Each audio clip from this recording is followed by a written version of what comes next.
Pero binili natin, gagataan natin ngayon. Yan. May kuya.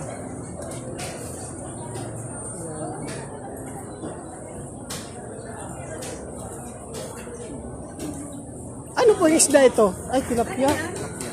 Gagataan natin. Sarap yan. Yan yung hinahanap ko nung ano. Gusto ko nga yung isa eh, yung gano'n. Kaya lang kukunti lang. Ay, Pinuhan lang siya ko na ng ayos yan. Okay. Wala, kuya.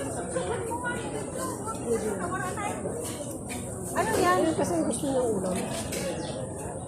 Manok. Pinakapalit na namin ng manok. O, para ano, adobo na lang sila. Ulam. Oo nga. Wow. Yun o. Okay. Hawin din natin.